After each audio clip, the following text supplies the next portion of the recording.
This is Cure Top with you, and these are 100 discoveries that are still considered forbidden.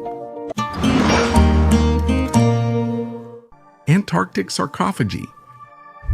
On an international Antarctic expedition, researchers from the United States, China, Russia, and India found an object that quickly caused controversy and concern. At a depth of several dozen meters beneath the permafrost, 4 dark sarcophagi were found, smooth even, with corners and edges so perfect that they could indicate laser processing. The shape resembled monolithic slabs, and the sarcophagi kept a temperature above zero despite the cold. Researchers recorded a low-frequency humming and slight tremors in the ground near the objects, even though none of the equipment in the camp could have been the source of such vibrations. When one of the sarcophagi was opened, a metal cylinder was found with symbols that did not belong to any known writing system. Scientists are proposing several theories about the origin of the discovery. One hypothesis suggests that the sarcophagi may be remnants of an ancient civilization that existed before the last ice age. Another allows for a technological origin and a connection with as yet unidentified technological experiments during the Cold War era. Supporters of ufological theories believe this is a fragment of an extraterrestrial structure, abandoned or hidden under the ice thousands of years ago. Although the incident drew public attention, official information remained scarce, and the sarcophagi were removed for study in closed labs. The stolen statue of the goddess Yogini. The ancient statue depicts an Indian deity with a goat's head originating from Yogini. She is a goddess whose lineage traces back to rural and tribal villages in India. She was discovered in October 2021 by Christopher Marinello, a lawyer and founder of Art Recovery International. This company specializes in recovering stolen and missing works of art. Marinello said he found the statue when a United Kingdom widow, whose identity he withheld, sought his firm's help. Sale of her house contents, including the Yogini figurine. According to the lawyers, the widow had no idea what it was and was shocked to find out that the statue was stolen. The woman agreed to cooperate when she found out about it. Then Marinello contacted Vijay Kumar, the co-founder of the India Pride Project, a non-profit organization dedicated to recovering looted cultural artifacts across India. The goat-headed statue was part of a larger Yogini collection that disappeared from Lohari village in Uttar Pradesh, India, between 1978 and 1982. Vijay Kumar said that he first saw a photograph of the Yogini statue in Peter Watson's book, Sotheby's The Inside Story, which was based on a 5-year investigation. It showed how prestigious auction houses allegedly facilitated the smuggling and sale of items looted from shrines. The General's gold jewelry. In 2020, a huge hoard of gold artifacts dating back to the migration period, which preceded the Viking Age, was found in Vendelev, Denmark.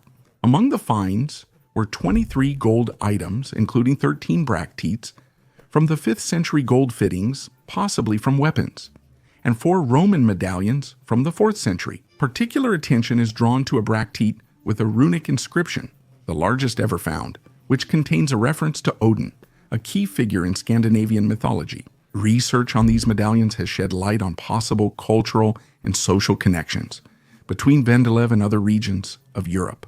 It is assumed that the medallions could have served as wedding dowries or prestigious gifts among elite circles. These gold medallions were probably worn by women as pendants, which indicates the high status of their owner, who held influence both locally and internationally. The unique feature of these medallions is that they were given to prominent Roman figures, such as senators and generals, and their presence in Vendelev, far from the Roman Empire, highlights the significance of this discovery. A man-made giant under the ice. Beneath thick Antarctic ice, several kilometers deep, scientists found a 300-kilometer-long, geometrically precise structure with metal-like density that cannot be random. Nature doesn't form such objects. An international team led by geophysicist Andrew Carlson made the discovery. Satellite data and radar revealed something that resembles either an artificial structure or an undisclosed catastrophe from past eras. The scientist himself admits that this could change everything. What do we really know about our planet? There are many theories. It's either a ship, a city, or a natural anomaly that shouldn't exist.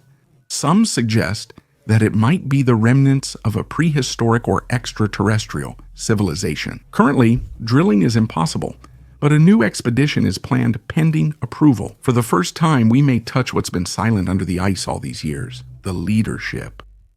An ancient mummy tied with ropes. Archaeologists conducting excavations in an underground tomb in Peru discovered a mummy from a pre-Inca civilization. They noticed the unusual position of the body. It was tied with ropes and its hands were covering its face. The gender of the mummy could not be determined. Archaeologists suggested that it may be between 800 and 1,200 years old. The research was conducted at the archaeological site of Cajamarilla, 2 kilometers from the coast of Lima. Scientists believe that people settled there around 400-600 AD. The Huari people are regarded as the first inhabitants here, known for their advanced development. They built large cities and roads and mastered terracing to increase agricultural yields. But due to climate changes, this civilization gradually disappeared.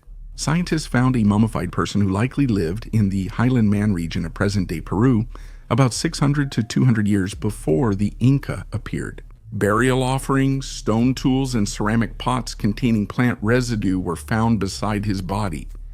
Scientists suggested the ropes wrapped around the body were part of the burial ritual. They planned to send the mummy for radiocarbon dating and other studies that could reveal new information about the customs and rituals of the Dane peoples. Giraffe made of quartz. It appears to be a child's figurine, a giraffe sitting calmly, frozen in time. But it's carved from a single piece of rose quartz, one of the most difficult stones to work with. It was created not in Africa or Asia, but in France in 1900 by the House of Cartier. It's unclear why Art Nouveau jewelers chose to carve a giraffe from quartz. Maybe it symbolized distant lands or referenced ancient images. Egypt and Mesopotamia also carved animal figurines from minerals. Now, they're made for private collections, not temples. Bronze balls over 3,000 years old. Greek and Italian archaeologists excavating a necropolis on the Tropaiza Plateau, 8 kilometers southwest of ancient Aegean, modern Ion, discovered and studied several tombs. Though close to the ancient city of the Achaean League, the necropolis is from the earlier Mycenaean culture. Pottery dated to the 17th century before Christ was found in the necropolis, as well as 3 bronze swords and other artifacts. The very place where the necropolis is located is connected with the ancient city of Rome. Its inhabitants took part in the colonization of Greece and even founded the city of Croton. The necropolis was located on the road that led to the city citadel during the times when such famous ancient cities as Mycenae, Pylos, and Tiryns flourished. The Mycenaean settlement itself, which was located near the necropolis, has not yet been excavated. Archaeologists found chamber tombs carved in soft soil in the ancient necropolis. The most interesting discoveries were in tomb number 8. Scientists discovered 3 bronze swords among 14th-12th century before Christ stone piles here. 2 are well preserved, still retaining parts of their wooden handles. Scientists say they were likely made in a palace workshop, possibly in Mycenae. The swords were made in the mid-15th and mid-13th centuries before Christ. These swords are over 2,000 years older than the one a swimmer recently found in Israel. The long spears found here date to the same ancient period as the bronze swords. The tombs were used intensively and for a long time, that is, for several centuries. Judging by the findings, they began to be reused, especially actively around 1200 before Christ. At that time, the tombs were opened multiple times. After the initial burials, the remaining bones were respectfully removed and stacked along the chamber's back wall. Expensive items found in the necropolis near Aegion are unsurprising. According to ancient Greek historian Pausanias, Aegion was a gathering place for powerful leaders and nobility. Agamemnon called everyone here to consult and inform, to wage war against Priam's kingdom of Troy. Agamemnon, the ancient Greek king of Mycenae, was also considered mythological like Priam. A Reich colony in the East.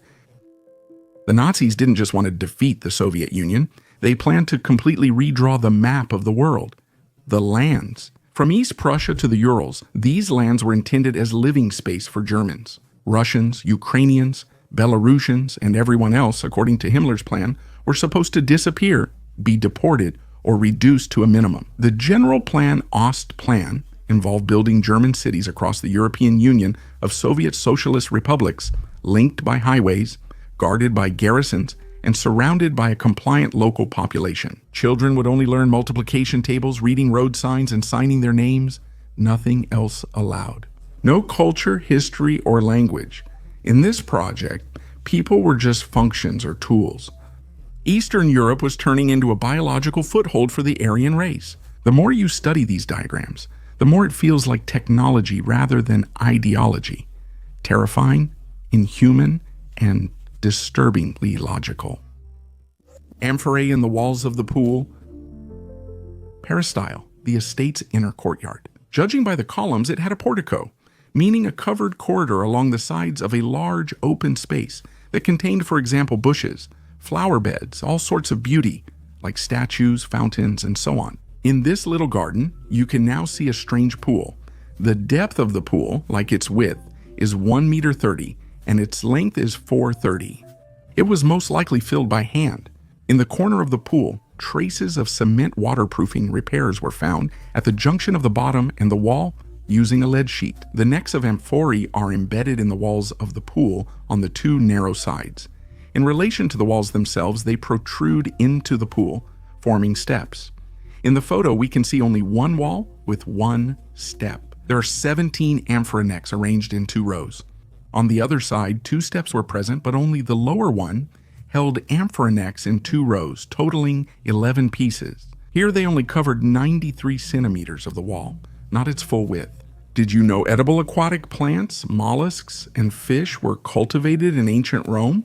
At 2 known times, people bore cognomens, nicknames related to fish farming: Luzzi and Litzini, Murina and Sergi Orata. Both nicknames indicate exactly which sea creatures they were engaged in breeding. Breeding mollusks at depth is preferable. Mussels, for example, need about 4 meters from the surface.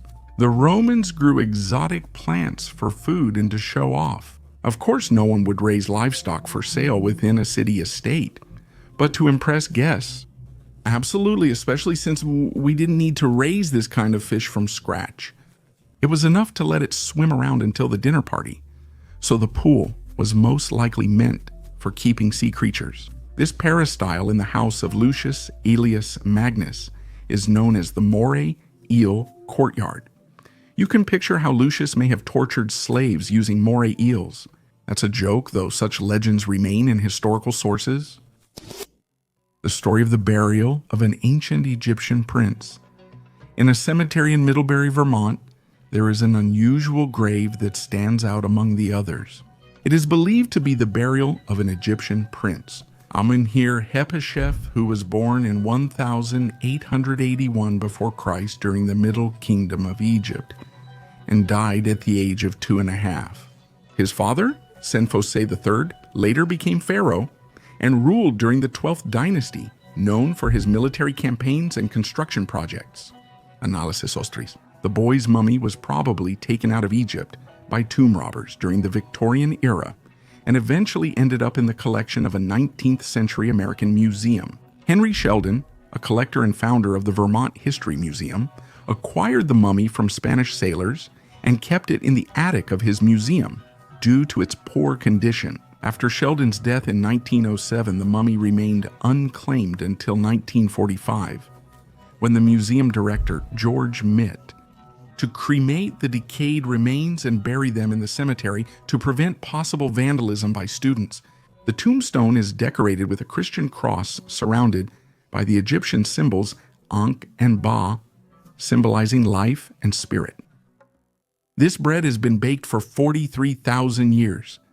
In Australia, evidence was found that the Aborigines baked bread long before the Egyptians, more than 34,000 years ago. The discovery of millstones in New South Wales indicates an ancient tradition of flour making. The Aborigines, known as hunter-gatherers, also practiced agriculture. Women collected seeds from various plants, including local grains from spinifex, sometimes even from ant nests. Flour was ground on millstones, some of which are up to 50,000 years old. The flour was made into dough and baked into nutritious bread, a key part of the Aboriginal diet. With the arrival of Europeans and the introduction of white flour, traditional bread-making methods almost disappeared. But today, there is a renewed interest in these ancient techniques and the culinary heritage of Australia's Aboriginal people. The Blue Lights of Crivikill, on the coast of Ireland in County Donegal, stands an ancient tomb that locals speak of with caution. Crivikill is one of the oldest megalithic structures in Europe, but even among other Neolithic monuments, it stands out. Here, according to eyewitnesses, blue lights appear at night. Quietly, without a sound, flashes of light flicker between the stones, as if someone or something else comes there. Officially, the tomb dates back to the 4th millennium before Christ.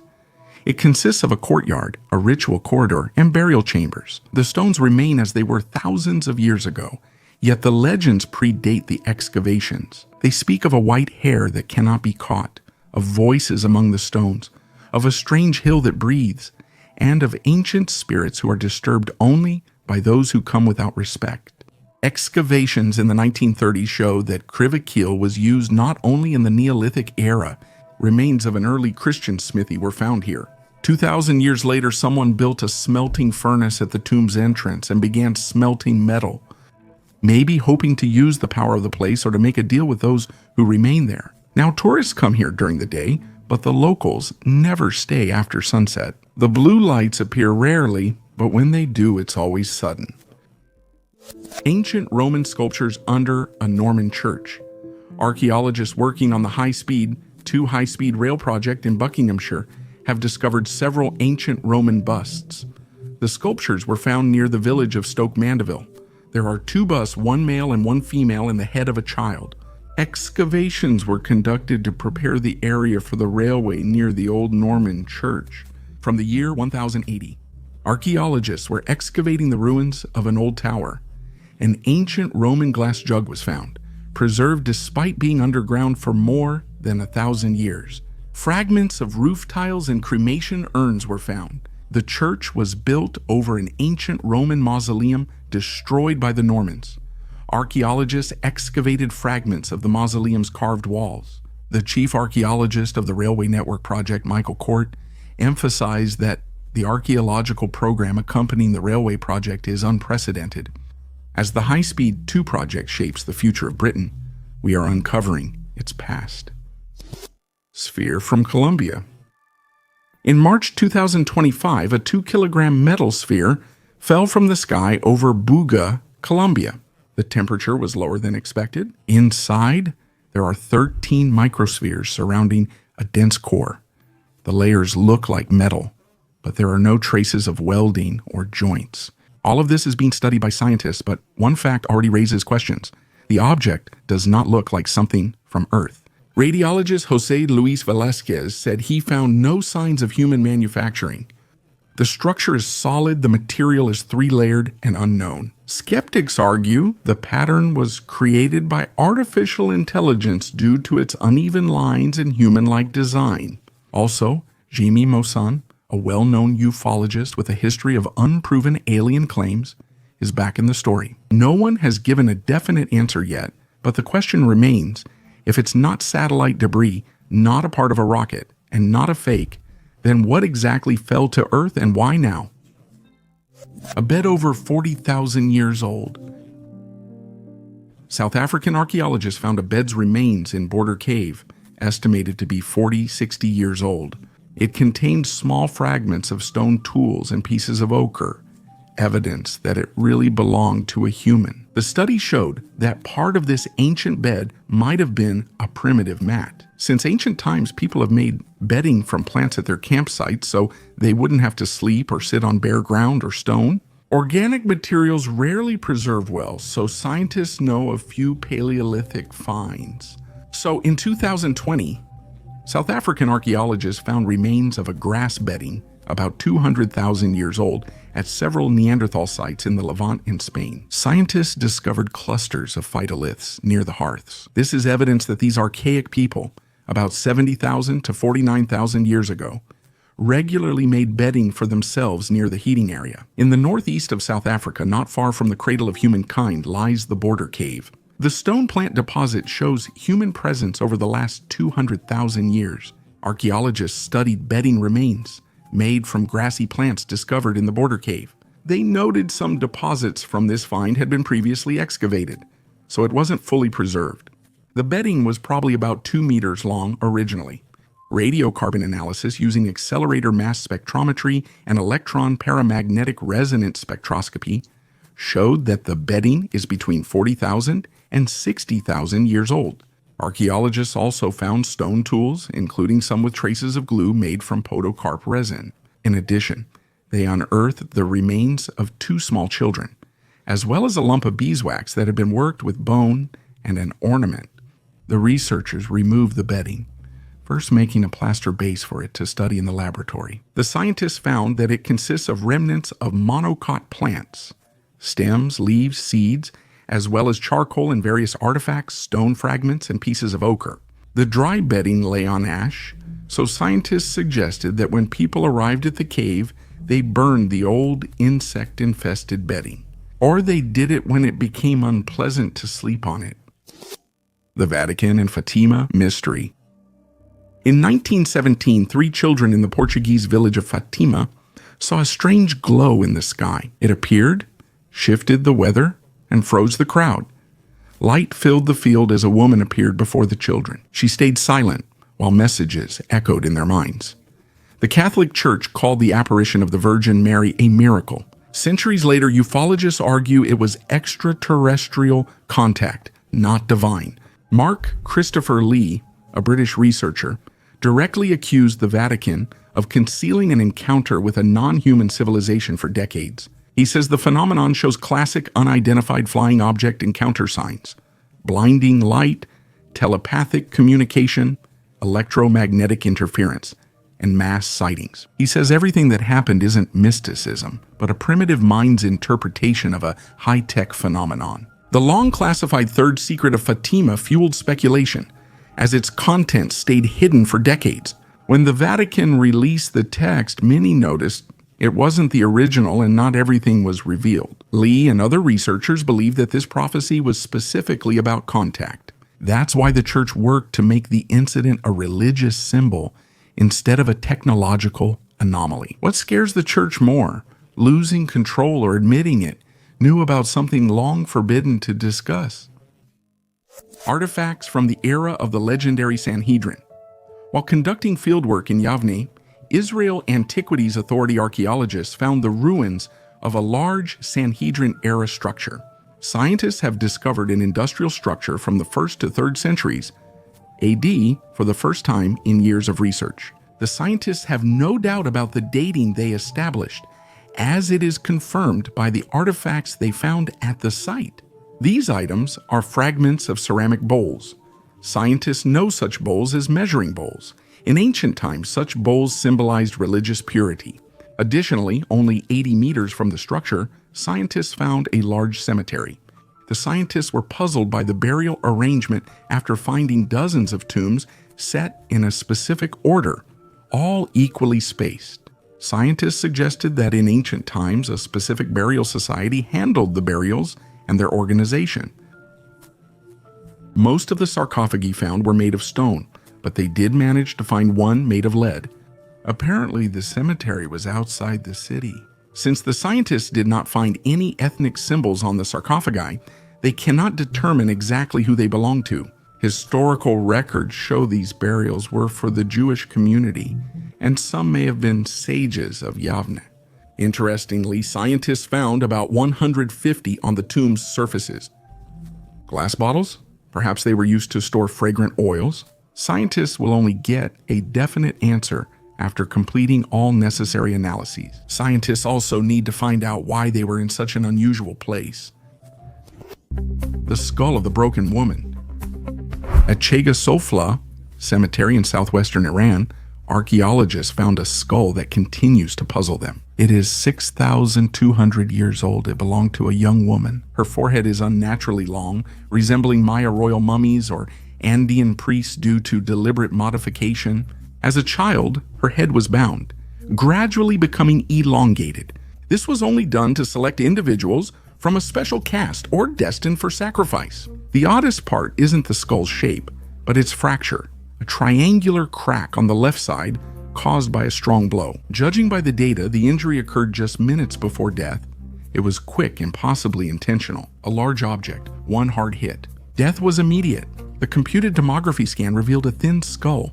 The modification caused fragility, but even in an ordinary person, such a blow would have the same consequences. The blow wasn't accidental, the location is unusual, and the burial is atypical. All evidence suggests the woman was significant, and her death was part of a ritual. A prehistoric cemetery was discovered by Finnish archaeologists 80 kilometers south of the Arctic Circle. The site is 6,500 years old. It turned out to be 3 times larger than previously thought and is one of the largest in Europe. Because of the acidity of the soil, human remains have not been preserved, but researchers have determined that about 120 people were buried here. Early excavations in Tinjara, Lapland in the 1980s and 1990s revealed about 40 graves. However, the latest work in 2018 showed that there were many more burials. Archaeologist Aki Kakkonen noted that Stone Age graves often contain red ochre, which is lacking in Tinjara. Ochre was used in the Neolithic for rituals, including burials. Although in Tinjara ochre was found in only 23 pits, the shape of the pits suggests that these are graves. Some of them contained ash and charcoal, which may indicate their use as hearths. Kakkonen claims that night soil samples can be analyzed for fossilized hair, and chemical analyses, including the extraction of ancient DNA from the soil, can provide unique results and new insights into Stone Age society. Phallic pillars? Turkish archaeologists carried out excavations of a complex of structures discovered at the Karahan Tepe site from the early Neolithic period. Inside a building where ceremonies likely occurred, 11 upright stone pillars shaped like phalluses and a stone male head were found. All the structures were later intentionally filled with soil, stones, and rocks. In the Neolithic era, people shifted to a productive economy and a new lifestyle linked to increased longevity.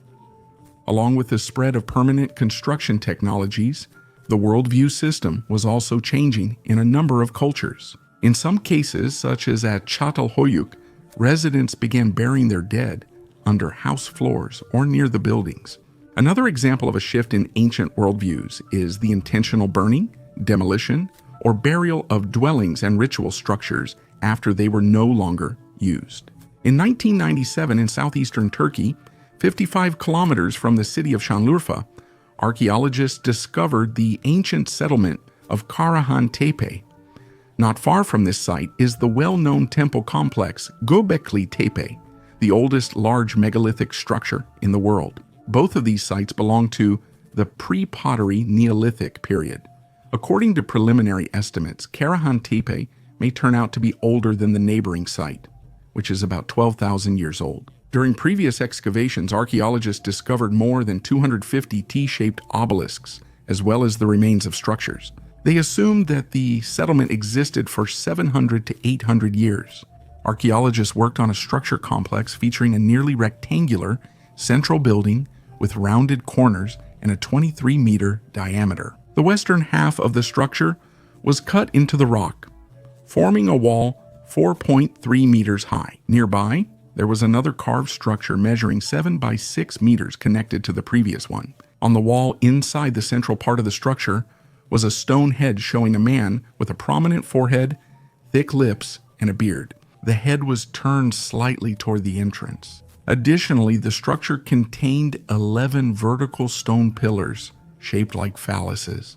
These findings were 1 to 1.7 meters tall with diameters of about 30-50 centimeters.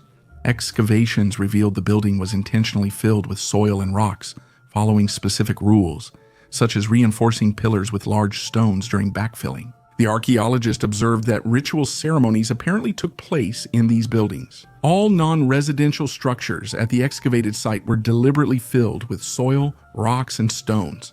The archaeologist said this practice took significant time and effort and signified more than simply leaving the structure. Svidki and artificial intelligence. Thousands of fragments of texts were found in the caves of Qumran. Many of them are biblical, some are unknown. Now, decades later, science is saying something unexpected. These scrolls might not have only been written in that era, some actually date to the lifetimes of the supposed Old Testament authors. A team of researchers from the University of Groningen cleaned the manuscripts of castor oil used during conservation and conducted radiocarbon analysis again. As a result, it turned out that many of the texts are much older than previously thought. Some date to Ecclesiastes, others to the era of Daniel. But what's even more interesting isn't the radiocarbon dating, but Enoch, an artificial intelligence trained on the structure of the ink and the traces of writing. It determined the dating of the fragments with up to 85% accuracy without destroying the parchment. It also found previously ignored graphic similarities, overlapping styles, eras, and handwriting. We can not only read these texts, but also trace the hand that wrote them and learn when, where, and possibly who wrote them. Bundles with dinosaur fossils. Scientists from Canada discovered rolls of old newspapers tied with twine on the campus of the University of Alberta, inside which were dinosaur fossils. Experts believe these are likely finds from the 1920-21 expeditions, which remained unknown for a long time. The packages are labeled as rare turtle skulls around 70 million years old. Scientists observed that the handwriting suggests the finds were made by the 1920-21 George Stanley expedition. Paleontologist Clive Coy thinks the fossils were undiscovered since the late 60s or early 70s. He noted that one bundle, based on the inscription, contains 3 turtle skulls, a very rare find given their age. Although Coy could unwrap the roll with the turtle skulls, he is in no hurry to do so. He believes these finds already hold significant value as historical artifacts. If unpacked, scientists will only get boxed fossils, which adds little to their knowledge. But as part of the history of the University of Alberta, these packages seem very valuable. Over years of excavations in Dinosaur National Park, scientists have found fossils from at least 500 dinosaurs that lived over 70 million years ago. The Maya Triangle. Archaeologists discovered 3 ancient Maya cities in Guatemala's jungles, arranged in a triangle about 5 kilometers apart. All signs show this was a system, not random or chaotic. Centers with purpose, angles aligned to celestial bodies, temples, pyramids, and canals, all appearing as parts of one mechanism. The city of Los Abuelos was named after 2 stone figures, a man and a woman who are seen as ancestors. In this city, buildings face the solstices and equinoxes, suggesting it was likely a ritual observatory. The remains of humans and animals, as well as fragments of vessels and arrowheads, indicate that something more than just astronomy took place here. Archaeologists in Petnade found a 33-meter flat-topped pyramid and a frog-shaped altar, symbolizing renewal and life cycle. The chamber walls inside the pyramid are covered with faded red, white, and black frescoes, whose meaning remains undeciphered. The third city, Cambriol, impressed not with its height, but with its engineering. At the palace's top, a reservoir supplied water through channels that archaeologists think also served for waste disposal. This means that the Maya already had a city model that included life support systems. The ancient Cambriol district in Alexandria wasn't discovered recently. Arab media published this as early as August, but I only learned about it recently.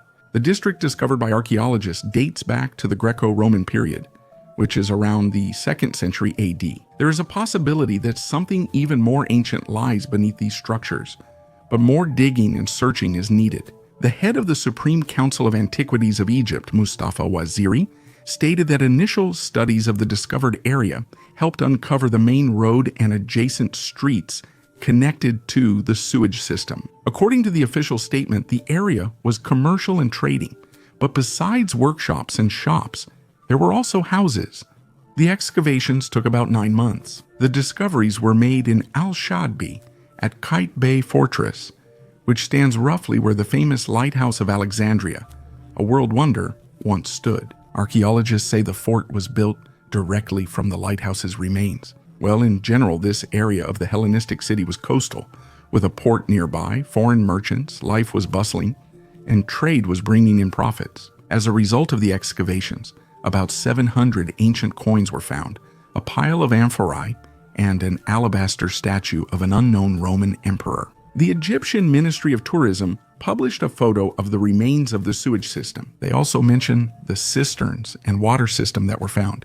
It seems many people lived and worked there. Shops here sold various goods, including sculptures, many made in workshops that were located right here. Littlefoot. The oldest and most complete skeleton of a human ancestor in the world has been found. Littlefoot. That's the name given to the Australopithecus skeleton discovered in South Africa. Some scientists estimate the find could be 3.67 million years old. Apparently, Littlefoot is 500,000 years older than the previous record holder, Lucy. Another Australopithecus, Lucy's remains found in Ethiopia, had a unique level of preservation. 40% of her skeleton was intact. That's why people thought she lost her body, was covered in silt, and the skeleton was fossilized and sealed. The Secret Project Bell. According to various sources, it was a top-secret program aimed at creating technology ahead of its time. The bell was a bell-shaped device consisting of a metal shell and filled with a strange substance called red mercury. The tests were conducted in a remote laboratory in Poland, in the vicinity of Wrocław. The research related to this project covered a wide range of topics, from anti-gravity to time travel. Some theories claim that the Nazis tried to create a device that could change the outcome of the war by using advanced physical phenomena such as distortions of space and time. However, the experiment results remain unknown, and after the war, the Kolokol's traces vanished. The project's secrecy sparked many rumors. Some believe that the device was evacuated to South America or fell into the hands of the Allies. The question of whether the bell actually existed remains open to this day. There are only 23 of them in the world. Archaeologists in Turkey have found unique artifacts about 800 years old in Hasan Cave, one of the oldest settlements in Batman. Among them are a rare healing bowl and 2 archery rings. The ziggers are made of agate and bone. The healing bowl, one of just 23 worldwide, was used in the medieval Islamic world to protect against bites from animals like dogs, snakes, and scorpions. Made of bronze, it's decorated with talismans, seals, and verses. This speaks to the folk medicine practices of that time. Ziggers, archery rings, were used to prevent finger injuries from the bowstring. One of them was found near a shrine, which gives it special significance. These findings have now been transferred to the Hasan Cave Museum and represent important evidence of ancient practices and beliefs, shedding light on the cultural features of the Islamic world related to folk medicine and archery rings, as well as the armillary sphere. Astronomers worldwide have long used sky models for calculations. The armillary sphere provided a physical way to visualize celestial longitude and latitude. Invented separately in ancient Greece and China, these armillary spheres had spherical rings centered on the Earth or Sun. During the 16th and 17th centuries, these astronomical instruments were reduced in size to become fashionable rings that moved just like the regular ones. Armillary spheres are a collection of several rings of armillary spheres which are incredibly well designed and detailed. When closed, they look like any other ring. Made from 2 or 8 moving bands, these intricate pieces of jewelry were crafted by skilled artisans. While some rings were simple, others had inscriptions or zodiac signs placed on enamel along the bands. These folding rings were popular in the 19th century to display the owner's education and symbolize faith. Soft, highly alloyed gold made them prone to wear, making the British Museum examples especially valuable. Insulted mummies. The ancient astronaut theory remains popular, with supporters claiming gods were aliens and ancient structures were their technology. Archaeologists, however, view this as historical distortion and label these theories as alien. When ignorance is replaced by fantasy, such ideas often emerge, especially about Peru. After the book Chariots of the Gods, the Nazca figures were labeled as unidentified flying object landing strips, despite being visible from hills and oriented toward stars and water sources. Peru's most disturbing mummy claimed to be alien. One of them, Maria, had 3 fingers, an elongated skull, and a frightening appearance. Journalist Jaime Maussan showed her in a film, but independent experts were denied access. The archaeologists suspected that these could have been the remains of a real person deliberately mutilated. Many cultures practice cranial deformation to signify high status. DNA analysis showed all the skulls were human, none were alien. The issue isn't the odd hypotheses, but that they're offensive to organizations by attributing their achievements not to them, but to fictional beings. A stone more valuable than gold. In 2015 in Maryborough Park, Australia, David Kuhl found a reddish-brown stone, thinking it was gold. He tried breaking it with a sledgehammer and drilling a hole, but failed. 3 years later, he brought it to the Melbourne Museum. Geologists Henry and Birch identified it as a meteorite that was 4.6 billion years old. They were impressed by its appearance and weight. The meteorite was a typical H5 chondrite with crystals and abundant iron. The researchers noted that such meteorites help study space, indicating the age and composition of the solar system. Some even contain stardust older than the meteorites themselves. Radiocarbon analysis showed that the meteorite landed on Earth about 100,000 years ago. Why do you think meteorites are so rarely found on Earth, despite their abundance in space? The incorrupt body of the saint. Teresa of Avila's body was opened for the first time in 111 years. Crowds filled the Spanish basilica to witness something that should have vanished according to biology. But the body of the nun, who died in 1582, remained incorrupt. The face is recognizable, the limbs are preserved, and most importantly, there is something inexplicable. Strange calcium spikes protruding from the feet, as if the bone itself continued to live. Opening the sarcophagus required 10 keys held by various authorities, including the Duke, the monastery, and the Vatican. The access system feels more like a ritual than true security. Scientists examined the remains, compared them to century-old photos, and couldn't logically explain their remarkable preservation. Her death was recorded at the Alba de Tormes monastery. She walked there on foot despite severe pain, and shortly before her death she said, silence surrounds her. Centuries later, her body still won't decompose. Believers speak of a miracle, researchers of a phenomenon, but the question remains, if flesh can last a century without decay, what do we truly know? Armor made of unique plates. Take a look at this beautiful, one-of-a-kind chain and plate armor. If you don't know the context, you might assume it's from India or perhaps Persia, but that's not the case at all. Moreover, the plates of this armor are not made of steel. They're not metallic at all. Let me introduce Curab Akalang, armor of the Moro peoples from the Philippines. Its rings are brass, and the plates are made from Philippine Carabao buffalo horn. This particular specimen is from the late 19th century, but it's considered archaic only from a European point of view. Similar Zero Bactar armor existed but was made of steel. Meanwhile, Indians fought the English. The Philippines has long experienced strong ethno-cultural influences from Arabs, Indians, and later Spanish conquerors. However, unlike Japan, people in the Philippines had issues with iron and steel. They could afford swords but not armor. So Filipinos improvised by making foreign armor copies from materials like horn and brass. It was surprisingly elegant. Most Filipino body armor is similar to Indian Zira Bagtar and resembles Russian Yushmans. Except for the materials they are made of, they are surprisingly elegant and quite advanced in design. The chest, sides, and back are protected by vertical plates. There is a mail and plate skirt. The armor is always fastened on the chest with special clasps.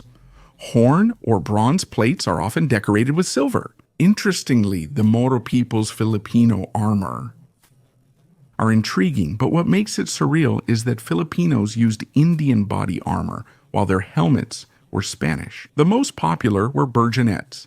In fact, you can see the Filipino variation of the burgonet in the photo, only it's not made of steel, but of colored metal, most likely copper or bronze.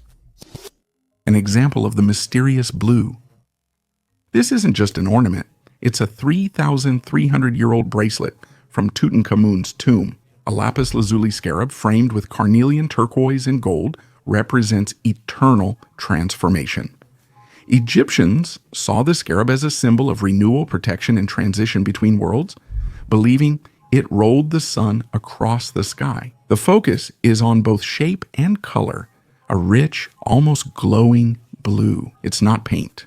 This is Egyptian blue, the first synthetic pigment in history, created almost 2,000 years before Christ. Scientists are just beginning to grasp the complexity of its creation technology. Ancient miners ate blue cheese. Austrian researchers have discovered traces of an unusual diet among local miners, which dates back to the distant past. This refers to the study of paleofeces in Hallstatt's salt mines, which have been mined for 2,000 to 3,000 years. The miners didn't have time to return to the surface to use the toilet, and the stable low temperature and salty air of the mines preserved their waste, which allowed scientists to determine what they ate.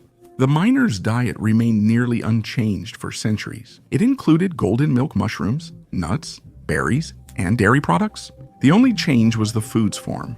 Thousands of years ago it was porridge, later replaced by flatbreads and homemade bread. Scientists were most interested in the traces of fungal DNA. Penicillium roqueforti and Saccharomyces cerevisiae. Penicillium roqueforti is now known as an essential component in the production of blue cheeses, where mold is the key ingredient. Saccharomyces cerevisiae is a type of yeast used for making alcohol, especially beer. Both are products that are typical for Europe. Additionally, cheap homemade cheese and beer were likely part of the miners' diet. What is surprising here is something else, namely the age of the samples. It turns out that even in the Iron Age, people not only mastered the use of fermentation for food production, but also understood its value. Working in a mine is hard labor. Hearty food is essential, as miners choosing barley flatbreads and blue cheese with beer shows they valued this kind of diet. And for dozens of centuries, something in their habits only began to change by the 18th century.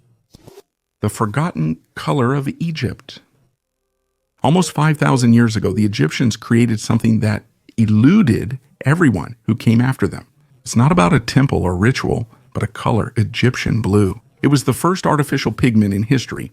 After the Roman Empire, its recipe was lost, and for centuries, people unsuccessfully tried to recreate it. Only recently have scientists managed to recreate it again using modern microscopes, high temperatures, and almost blind persistence. The pigment was created by heating silicon, copper, calcium, and sodium at 1,000 degrees. The most amazing part isn't the composition, but the result. The recreated samples were complex, varied, and unique. Egyptian blue stays bright for thousands of years and emits near-infrared light. That's why it's now studied by both archaeologists and technology developers for protection, analysis, and technical uses. Turns out the ancients knew more than we thought. Maybe they used these properties for more than beauty. Sometimes color isn't just paint, it's a language. If we decipher it, we'll hear something older than the pyramids. One of the oldest books, the Codex Crosby-Shoyan, a rare manuscript that revolutionized the study of Christianity, was sold on June 11, 2024 at a Christie's auction in London for almost $3.9 million. This codex, created in the mid-4th century in Egypt, contains biblical and other early Christian texts, which makes it unique for the study of the history of Christianity. The codex was found along with more than 20 other manuscripts near Dishna, Egypt, in 1952. These documents are known as the Bodmer Papyri, named after the Swiss collector Martin Bodmer. The codex includes 5 early Christian texts in the Coptic language, among which are the earliest known texts of the Book of Jonah and the First Epistle of Peter. These texts are vital for understanding early Christian literature and culture. The codex is an early example of the shift from scroll to book. The codex has 104 papyrus pages, once sewn together but now stored behind protective plexiglass. This transitional period is important in the history of writing and books, showing the evolution of writing technologies. The codex was copied by the same scribe, probably an Egyptian monk in the 3rd century AD. He used a freshly cut reed as a pen. The preservation of the codex is explained by the dry climate of Egypt, which allowed it to survive for more than 1,700 years. Mutant in space. A new bacterium, Nelia thiongonggensis, was found on the Chinese space station. It initially seems like an ordinary microorganism, but genetic analysis showed that it not only adapted to the conditions of weightlessness and radiation, it changed. Its ability to create a protective biofilm, adapt to a hostile environment, and survive where other forms of life perish sets it apart from terrestrial bacteria. Studies showed the microbiome on the Chinese station differed from the International Space Station in composition, behavior, and response. The conditions altered the bacteria so much they no longer fit known biology and became something else. This raises questions beyond microbiology. What if space conditions don't just adapt life, but actually transform it? What if such forms already exist beyond Earth and adapt the environment to themselves instead of adapting to it? If bacteria can mutate into something new in just a few months, then what happens to those who spend years in space? Traces of an ancient human with a strange gait. When scientists found unusual ancient footprints in hardened volcanic ash in Tanzania, they initially believed a bear had made them walking on its hind legs. According to the scientific publication New Scientist, a new analysis showed that the footprints actually belonged to a human, more precisely to an extinct human species, whose gait was extremely unusual. The unidentified hominid, known only from footprints in hardened ash, lived around 3.7 million years ago.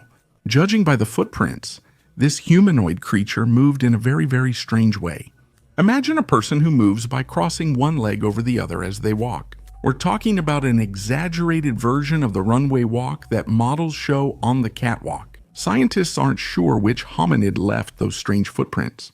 It's noted that the footprints are unlike any others found in the Laetoli area, where the discovery was made. Earlier, footprints of Australopithecus afarensis and upright walking hominids from 3 to 6 million years ago were discovered here. The new discovery has left scientists puzzled. Additional field research could uncover new discoveries and help explain the strange tracks. The skull ring. In Norfolk, England, treasure hunter Malcolm Will discovered a 300-year-old ring buried in the ground. It was made in 1723 in memory of Sir Sir Bessingbourne Gowdy, an aristocrat who died under mysterious circumstances. The outside features enamel with a skull, while the inside has the deceased's date and age engraved. Everything is extremely precise, with attention to detail, but at the same time, it's too personal.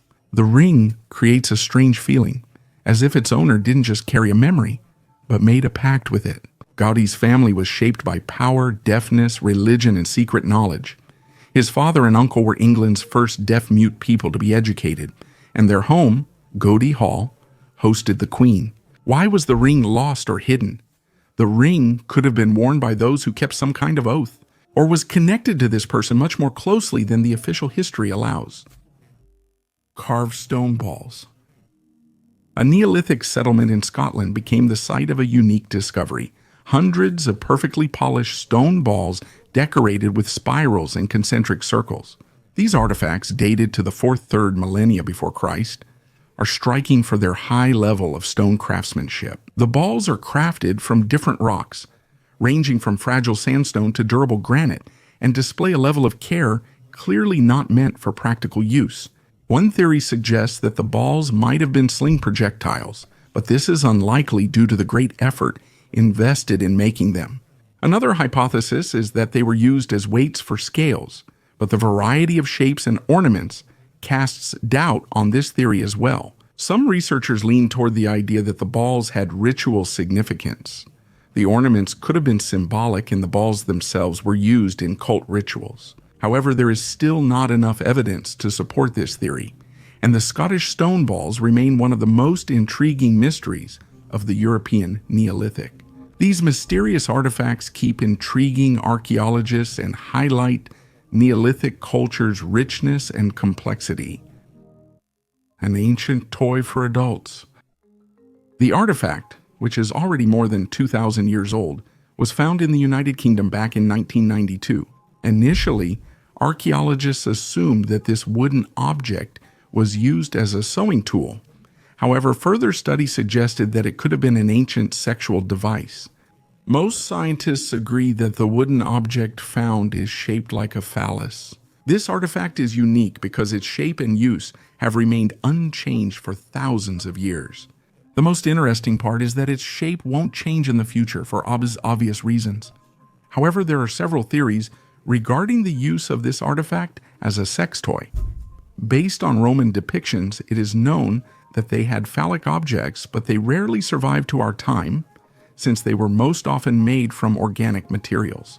Some archaeologists suggest slave owners may have used such items to inflict pain and show power over slaves.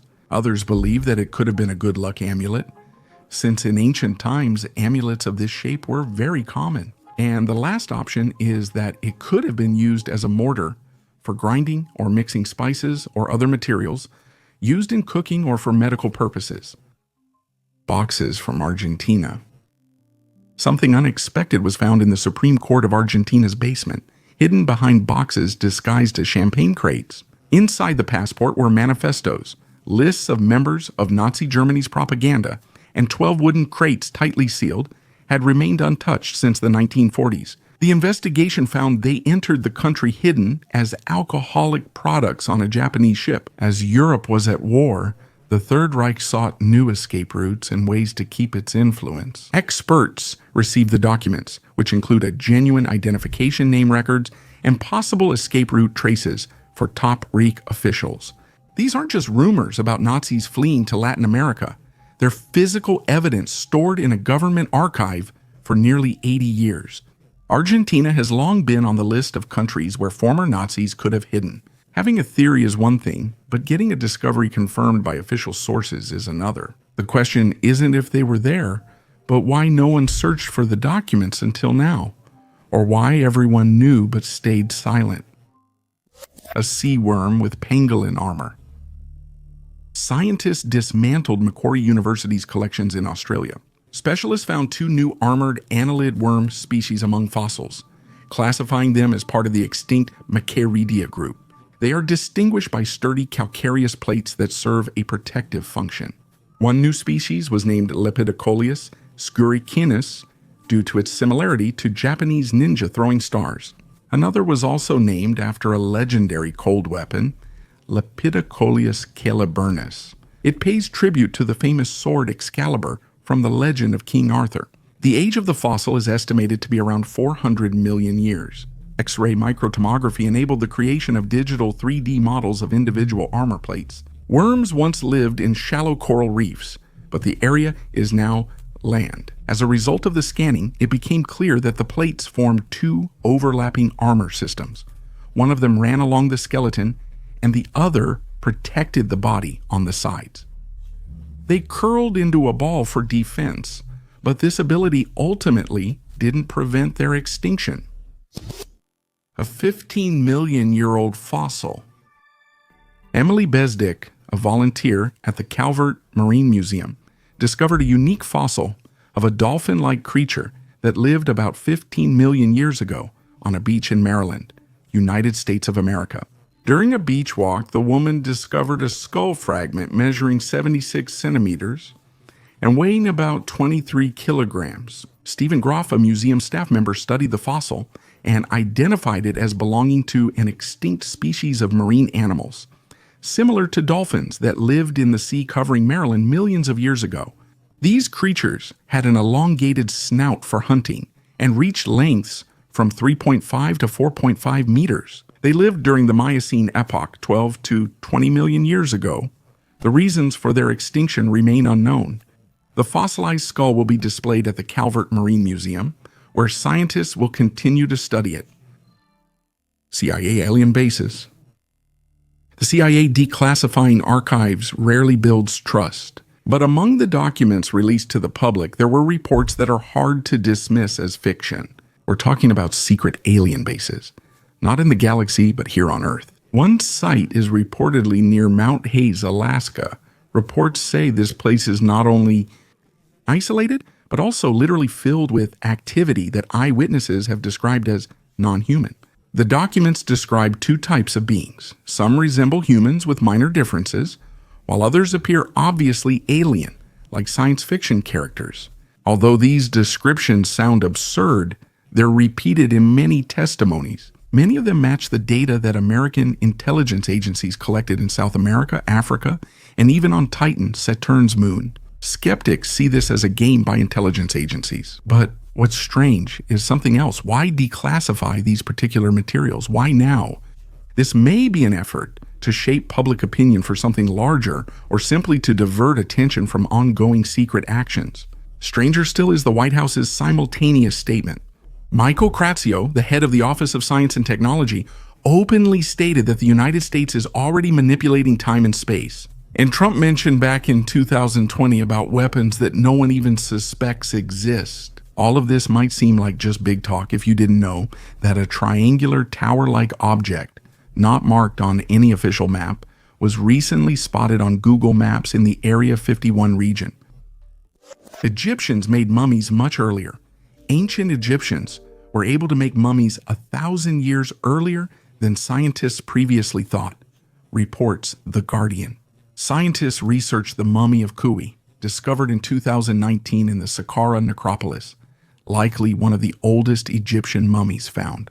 Kui was a high-ranking Egyptian official. It turned out that he lived about 4,000 years ago during the Old Kingdom era. This is shown by the ancient Egyptians using resin and fine linen for Kui's mummification. Scientists once thought Egyptians started mummifying bodies and using these materials 1,000 years later. Scientists say Kui fundamentally alters experts' understanding of this phenomenon's development. The materials could reveal new insights into Egypt's Old Kingdom era and its trade routes. Ancient Roman chest safe.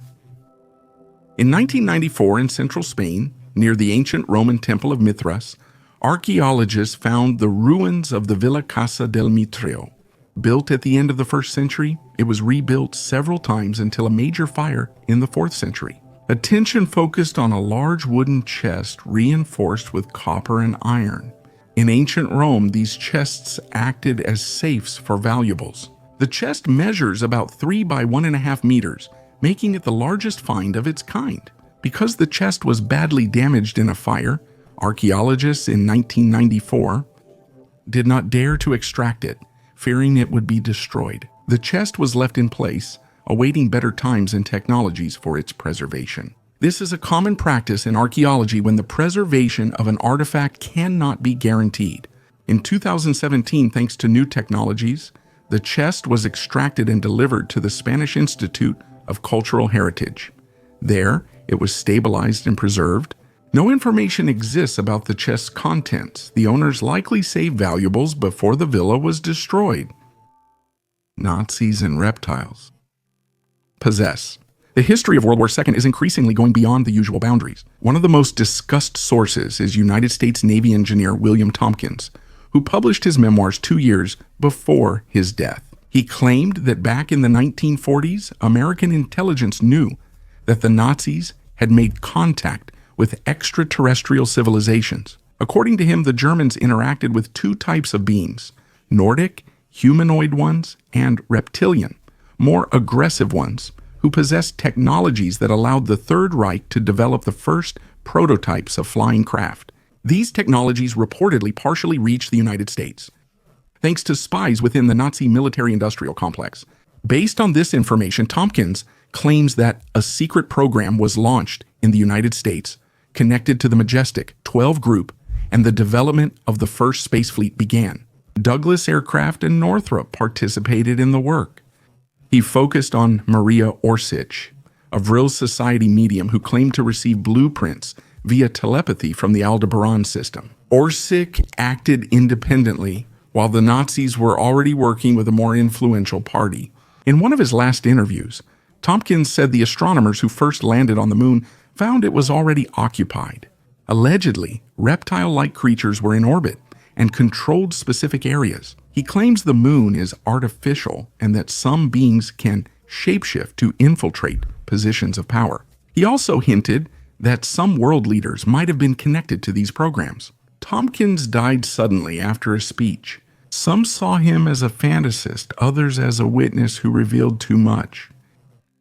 The mysterious hand. This metal hand was found in 2021 at an Iron Age site near the ruins of Irulegi Castle in northern Spain. It is about 2,100 years old. An inscription in the extinct Vasconic language, ancestor of modern Basque, was found on the artifact. Researchers were able to decipher the first word, Sarioneke, which resembles the Basque word Zarioneko and translates as luck. The remaining 5 words are still a mystery. Scientists believe that the bronze hand was used as an amulet to bring good luck, and it could have been hung at the entrance of a dwelling. This find is unique because it is the oldest written monument of the Vascon language from which Basque later developed. It significantly expands our understanding of these languages and the cultures of the ancient people. Ties to ancient Egyptian priests. Among the numerous occult theories that interested the Nazis, the idea of ancient Egyptian priests held a special place. Third Reich leaders, notably Ahnenerbe members, believed ancient Egyptian priests held secret knowledge of the afterlife, magic, and control over death. In their opinion, this knowledge could be used to gain control over spiritual and physical forces, which would make the Nazis invincible.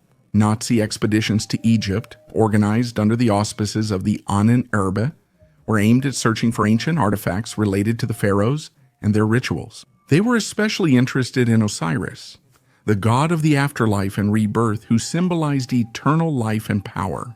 The Nazis believed Osiris, the patron of resurrection and life cycles, held the key to immortality and control of the soul. The expeditions aimed to find ancient texts and artifacts that could reveal the secrets of the priests' rituals performed in temples and pyramids.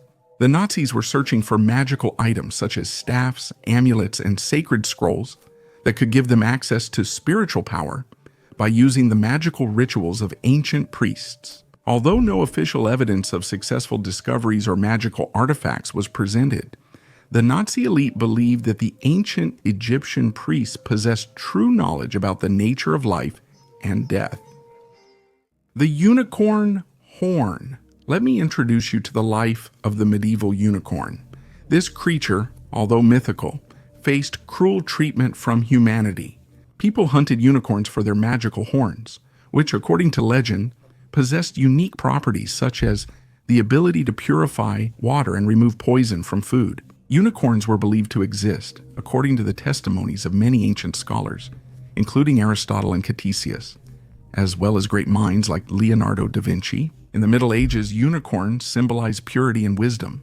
Their horns became a symbol of prosperity and could serve as an indicator of poisoned food among the aristocracy. How can you find a unicorn horn in a world where unicorns don't exist? This question was answered by using the horns of other animals such as rhinoceroses or walruses. However, the most popular were the tusks of narwhals, animals from the Arctic, whose twisted tusks were mistaken for unicorn horns for centuries. Travelers and hunters secretly got these horns and sold them to Europeans as mythical creatures' horns. Merchants and rulers like Lorenzo Medici and Queen Elizabeth paid large sums for these tusks, viewing them as symbols of power and protection. Even the great Inquisitor Tomás de Torquemada never traveled without a piece of such a horn, believing it could save his life from heretics. With the development of science and the progress of research methods, belief in the miraculous properties of unicorn horns faded, and now they remain only as exhibits in museums, a reminder of how legend and reality intertwined in human history. Meat mummification. Many have heard of Tsar Tutankhamun, but few know that he was buried with 48 boxes of beef and poultry. To provide the pharaoh with food in the afterlife, his burial preparations included food supplies. A new study by archaeologists reveals interesting burial customs of ancient Egypt. It turns out that the meat buried with the pharaohs was mummified by treating it with special balms for preservation. This meat, called meat mummies, was common in Egyptian funerals. Moreover, the oldest samples date back more than 5,000 years, and the earliest are 1,600 years old. The latest study included the analysis of 4 samples of meat mummies, dated between 1,386 and 948 before Christ, which were found in the tombs of high-ranking individuals. Meat delicacies included cattle ribs, veal, and goat. Scientists analyzed the meat and its wrappings chemically. They discovered that animal fat was used to coat the wrappings of the goat and the calf, indicating its use as a preservative. However, the cattle ribs had traces of a complex balm made from fat or oil and pistacia tree resin, a luxury in ancient Egypt. About 600 years later, after being used to mummify meat, this balm was also used for human mummies. Plume under Africa. Deep under Africa, something is occurring that could alter both geography and our understanding of Earth's stability. Scientists have found a giant plume, a stream of molten rock rising from the mantle core boundary. Its power is so great that it is literally tearing Africa apart. This movement has been detected in Kenya, Malawi, and the Red Sea. Isotopes of gas in geothermal springs point to the same source, a deep mantle plume, similar to the one that formed Hawaii. In Africa, it spreads outward, breaking the lithosphere from within, instead of moving upward. This explains the increasing volcanic activity in East Africa and the progressing rift that stretches for thousands of kilometers. Some scientists believe the continent will soon split, but that's not the only issue. If a plume is capable of destroying continents, then who or what could harness such forces? These phenomena are noted in geology and ancient texts, including legends, where the ground vanishes beneath one's feet. Corn 5,000 years ago. Making food from teosinte, corn's ancient ancestor, was difficult. Each ear was smaller than your pinky and had just 12 kernels in a shell as hard as stone. From this plant, people in Mexico developed modern corn 9,000 years ago, which now feeds millions worldwide. Scientists have long known about some of the genes that were involved in this transformation. A study of ancient DNA, conducted back in 2016 by 2 independent groups of researchers, showed what happened to the genes during the selection process about 5,000 years ago. The image shows exactly how the genetic makeup changed over time as generations of people began to breed certain varieties of corn according to their preferences. The first discoveries in this area date back to the 1960s, when archaeologist Richard McNeish was excavating a cave in the Tehuacan Valley in Mexico, which was a kind of agricultural center. In a dry place, protected from light and other environmental influences, he discovered tiny, well-preserved corn cobs that were about 5,300 years old. Each of the cobs had only 50 kernels, whereas modern cobs have about 1,000. Kufshinov Hill? In the heart of the Libyan desert, 200 kilometers from the closest oasis, a hill is covered with thousands of ancient clay vessels. This is Abu Balaz, a place that still does not provide a clear answer as to why the ancient Egyptians carried hundreds of kilograms of pottery across the desert to leave it here. The vessels are up to 4,000 years old. Many were for water, but there are no springs or wells nearby. The sand hides the shards, but the most intact ones were clearly left in neat warehouse-like rows. Some scientists believe this was a staging base on the way to Central Africa, while others suggest it was a supply point for some secret expedition. Maybe it's not about trade, but about searching for something we've forgotten. A mysterious road into the desert leads to no known cities, ending in the sands as if caravans never returned. Mysterious stumps on the seashore. The purpose of the mysterious Bronze Age structure, known as Sehenge, has puzzled archaeologists for a long time since its discovery in 1999 on a beach in Norfolk, England. However, recently, scientists seem to have solved its mystery. Sehenge, or Holm 1, is an upside-down oak stump surrounded by 55 split trunks. It was built in late spring of 2049 before Christ on a salt marsh protected by dunes and muddy shoals. The amateur archaeologist John Lorimer discovered the monument. When he noticed a bronze axe head in the sand, he started digging and found a stump with a ritual ring around it. This discovery sparked fierce protests from the local residents. Archaeologists took Home 1 to the Linna Museum and preserved it with wax. Home 2, found nearby and left in place, was nearly destroyed by tides. Archaeologists believe that these structures were built to control the weather. At that time, the climate was harsh, with freezing winters and late springs, which had a strong impact on agriculture. The logs of Sikinja were cut in the spring and arranged to align with the sunrise on the day of the summer solstice. This is connected to the belief that the cuckoo, symbolizing fertility, returns to the other world and takes summer away with it. The ritual with the cuckoo involves catching it to prolong the summer. In the center of Hill 2 sacrifices were made to Venus, which, according to beliefs, helped agriculture. These rituals were performed every 8 years in accordance with the Venus cycle. Thus, both monuments sought in different ways to put an end to the harsh cold. Object near the sun. In the image taken by the Large Angle and Spectrometric Coronagraph Solar Telescope, a structure is clearly visible that cannot be explained. It appears against the sun's corona, resembling something specific, a giant bird with outstretched wings, or a craft leaving a trail, not just an abstract silhouette. This is not just an illusion. Scientists estimate its wingspan at about 150,000 kilometers, over 10 times Earth's diameter.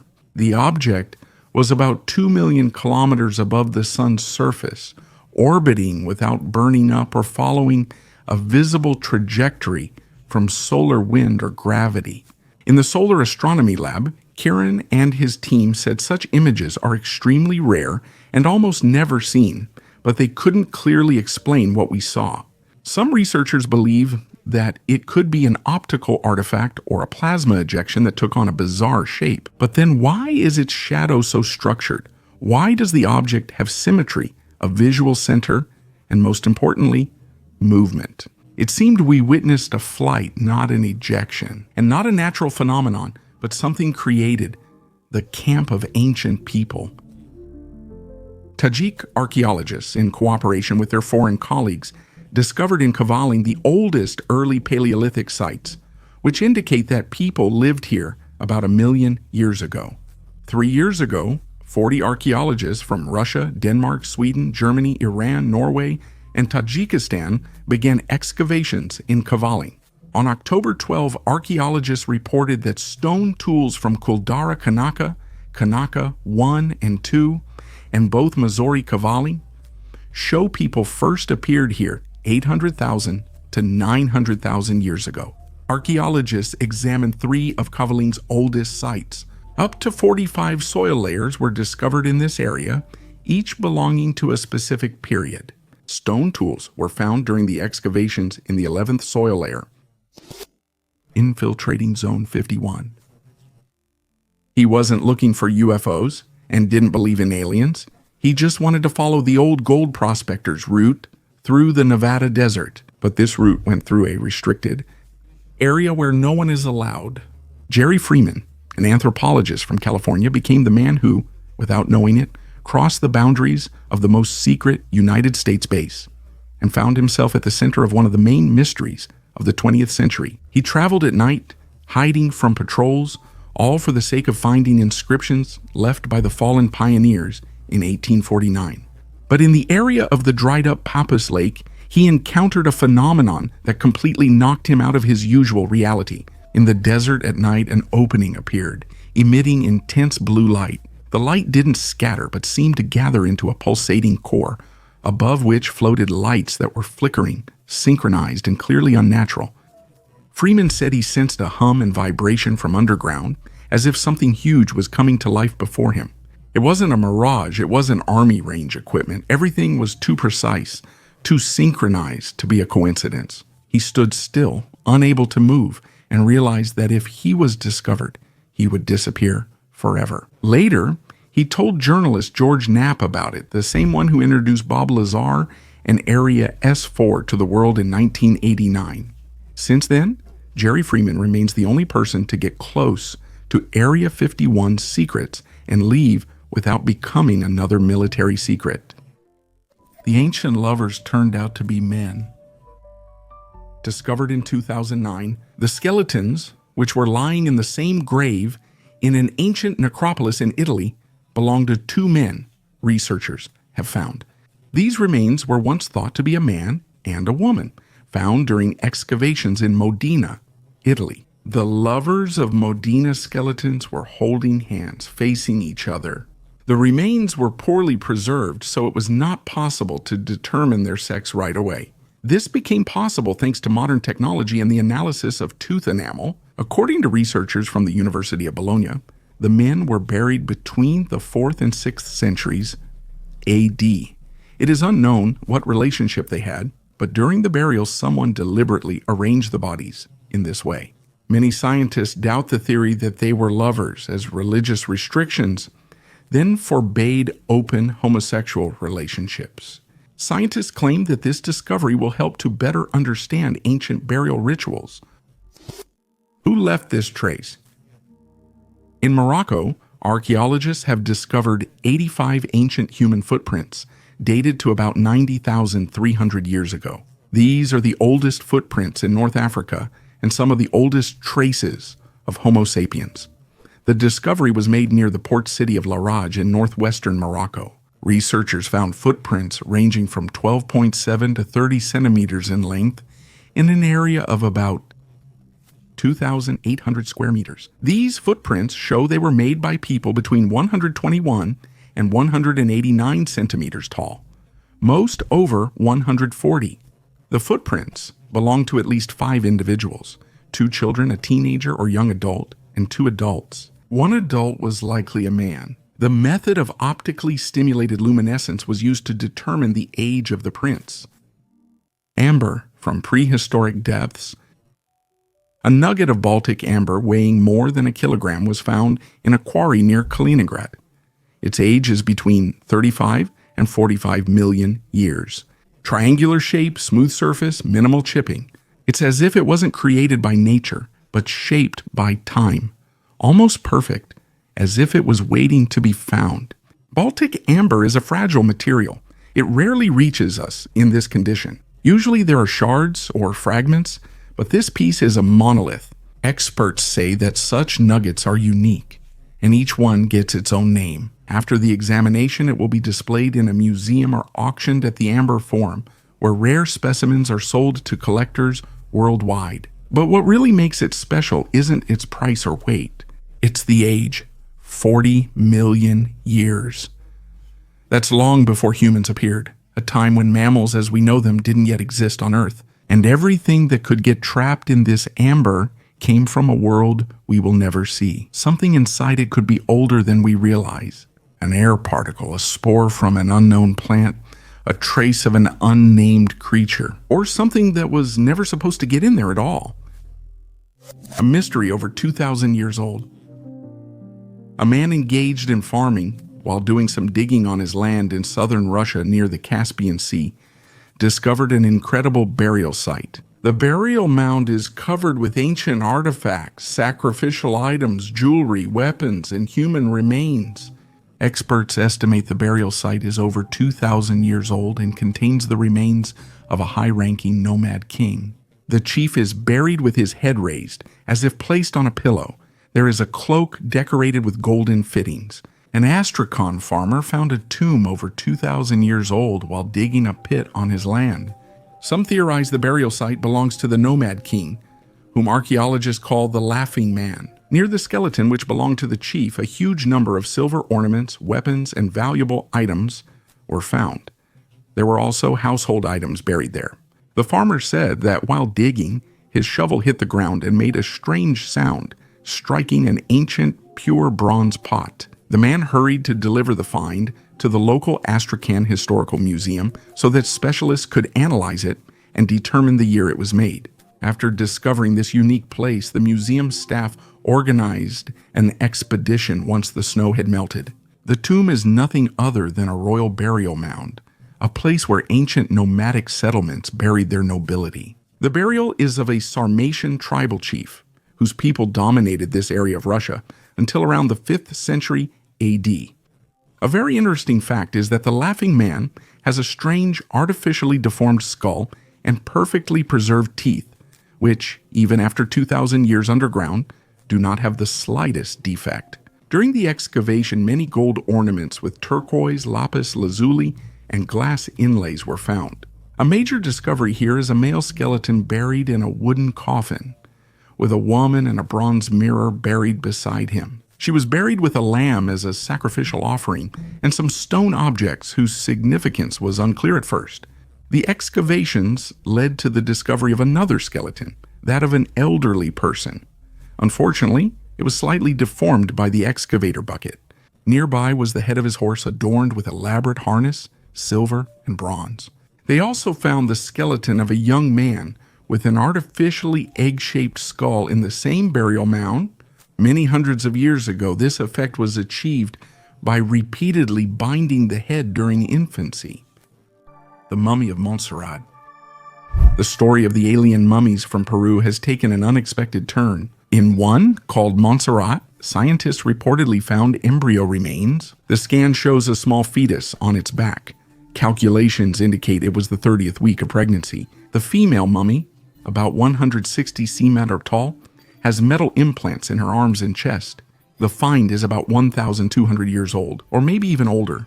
Montserrat is included in the disputed collection showcased in 2017 by Mexican ufologist Jaime Maussan. He claimed that all the mummies are real and that they have nothing to do with humans. In 2023, he repeated this claim under oath in the Mexican parliament.